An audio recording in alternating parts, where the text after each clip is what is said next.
পাঠান, আমারে কলমা পড়ে আপনি যেন মুসলমান করে নিন। সুবহানাল্লাহ। যে উমর আমার নবীকে কাতাল করতে চলেছিল, ওই উমর নিজেকে কাতাল হয়ে ইসলামের মধ্যে দাখিল হলো। আব্বা জান রাসূলুল্লাহর কলমা পড়লেন।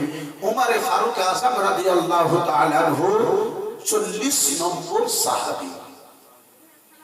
বন্ধু আমার বেরাদরিন ইসলাম মুআজ্জাজ সামনে কেরাম, 40 নম্বরে হযরতে উমরে ফারুক আযম আমার কলমা পড়েছিলেন।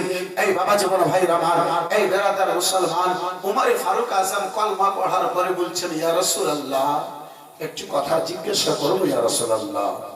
বলে উমর, আরো জিজ্ঞাসা করো উমর। বলে ইয়া রাসূলুল্লাহ আলাইহিস সালাম, নবী গো, এই ইসলাম আমার শক্ত ধর্ম, এই ইসলাম আমার প্রিয় ধর্ম।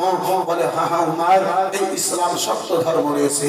বলে ইয়া রাসূলুল্লাহ, আজকে থেকে আর ইসলাম এই ঘরের মধ্যে চুপি চুপি থাকবে না। আমি উমর কাবা ঘরের ছাদে চেপে এই ইসলামের প্রচার করতে চাই। যেই দিন উমর ফারুক আযম কলমা পড়েছিলেন, সেই দিন রবিউল আউয়াল মাসের 12 তারিখ ছিল। বন্ধু আমার বিরাদার মুসলমান, হযরতে উমর ফারুক আযম বলে, ইয়া রাসূলুল্লাহ, আর ইসলাম ঘরের মধ্যে থাকবে না, আর ইসলাম চুপি চুপি ভাবে চলবে না। বন্ধু আমার বিরাদার, নবী মুস্তাফাকে হযরতে উমর ফারুক আযম, উসমান, হযরতে উমর ফারুক আযম, হযরতে আমির হামজা 2 লাইন করে নবী মুস্তাফাকে আব্বাজি আমার মাঝে রেখে 2 লাইন করে নারা দিতে দিতে সেই সাহাবীর বাড়ি থেকে নিজে কাবা ঘরের নিকটে রাসূলুল্লাহকে নিয়ে এলেন।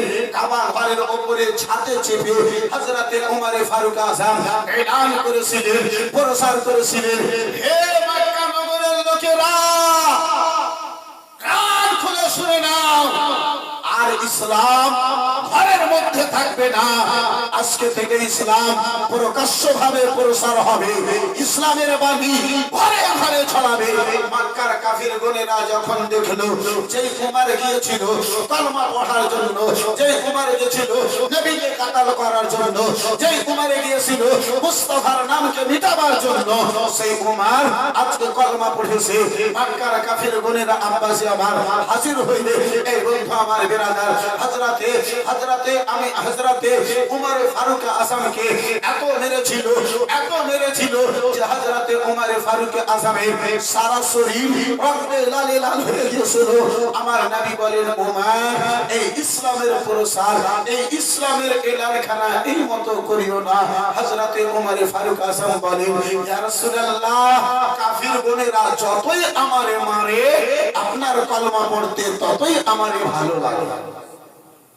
আবু জেহেল দেখে আমার ভাগনাকে সকল কাফির বোনেরা মারতেছে, ধরতেছে। আবু জেহেল নিকটে এসে তাদেরকে সরিয়ে উমরকে বলে, উমর, তুমি চলেছিলে নবীকে কাতাল করতে উমর, তাহলে বলো কেন কলমা পড়েছো? হযরতে উমর ফারুক আযম বলেছিলেন, এ মামা জান, আপনিও যদি ওই নবীকে একবার মহব্বতে দেখে নেন, আপনিও কলমা পড়তে বাধ্য হয়ে যাবেন। বেরাদার ইসলাম মুআজ্জাজ সামনে কেরাম, বাবা জীবন ভাইরা আমার, বেরাদার, যেমন আগুন হযরতে আমির হামজার ঈমান নিয়ে আসার পরে লেগেছিল, তার চাইতে বেশি, তার চাইতে ডাবল গুণ আগুন আবু জেহেলের ভিতরে লাগলো। ভিতরটা দাও দাও করতে লাগলো, চলেছিল নবীকে মিটাতে, সেই নবীর হয়ে গেল। আর ইসলামকে হয়তো বাধা দেওয়া যাবে না, আর এই ইসলামকে মাথা থেকে বের করানো যাবে না। বন্ধু আমার বিরাদার, এই মুআজ্জাজ সামনে কেরাম, আবু জেহেল চিন্তা ভাবনায় পড়ে গেল। আবু জেহেলের পায়ের নিচে থেকে আব্বাজি মাটি সরতে আরম্ভ হলো। যাই হোক বাবা, রাত্রি 12টা পেরিয়ে গেছে। এই বিরাদার ইসলাম মুসলমান, আব্বা জান আমার নবীর শত্রুতাতে আব্বাজি আবু জেহেল কি করেছিল ইনশাআল্লাহ আগামী কালকে বর্ণনা হবে। আমা তাওফীক ইল্লা বিল্লাহ ওয়া আখিরু দাওয়ানা আলহামদুলিল্লাহ।